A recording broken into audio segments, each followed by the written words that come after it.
Hey guys, Dave here. Welcome to Centurion's review, the punk rock band of war game review institutions. This is Modern War Magazine, number 13, The Next War in Lebanon.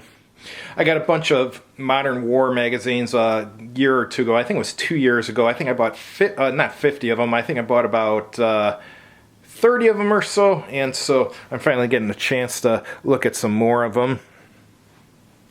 This game, or not this game, but this magazine is going out of print, so there will be no more, unfortunately. It's actually not a bad magazine. Some of the games were good, some were bad, some were in between. The articles, when the magazine first started, the articles weren't that good, but as the time went along, the articles got a lot better. Actually, the last few articles I've read in these were actually pretty good. But anyhow, let's get to the game. Alright, so the story with this is a hypothetical Israeli invasion of Lebanon in the near future. It's supposed to be a much larger invasion than the last one they had. I forget when the last one was, but it was sometime in the early 2000s, I believe. So it looks like your counters here have a firefight rating and a fire for combat and a firefight rating when dispersed. Interesting. Looks like there's a pretty good selection of unit types here. And it looks like there's something called joint op shits that they're using in this. Where's the sequence of play here? Let's get to that. Alright, here's your sequence of play. C2 determination phase. And then the first player turn, he has a preparation phase where he plays his J2 chits, which are intelligence chips. Examine the other player's joint op chits. Alright, and then there's a joint operation phase. And then a second player turn. And a cascading effects phase and an end of turn. Alright, here's these J chits. Looks like you got administration, intelligence, movement and attack chits rather. They look kind of like, to me, kind of like just an operational chits, maybe? Well, no, the movement and attack would be an operational. I see where he's getting at here. Okay. Alright, so movement and attacks. Looks like you even got ambushes here. You can do missile attacks and rockets.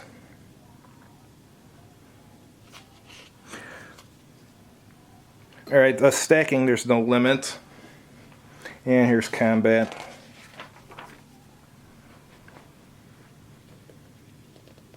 Looks like this has tactical advantage, one of Joe Miranda's things. This is actually, I believe this one's written by Brian Train, but Joe Miranda's known for having tactical advantage in a lot of his mini games or micro games, whatever you want to call them. Alright, looks like you got collateral damage here. These are special combat considerations.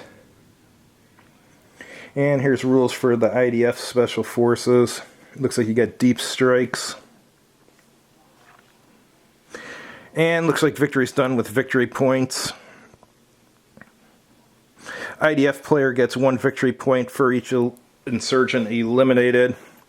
2 for every Syrian unit that's eliminated.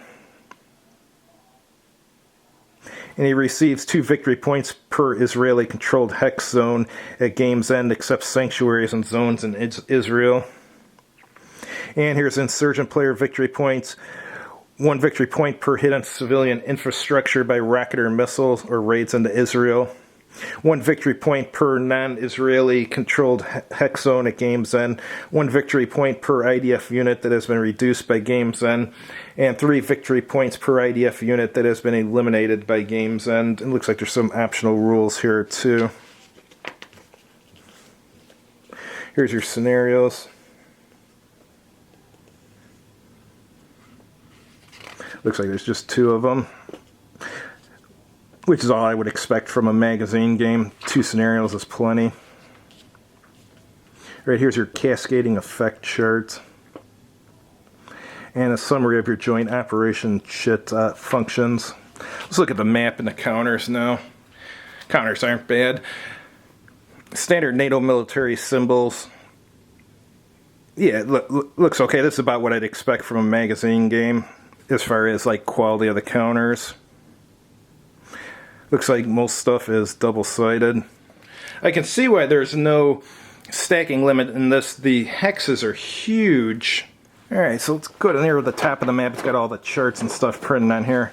And let's view those. Alright, so you got a summary of joint operation chit functions, cascading event chart. I think this is the setup here. There's your turn record track, and there's your HQs. Let's see what's on the next part of the map. Yeah, just more of the cascading effects chart. Here's your sequence of play written right on the map, which is always a good idea.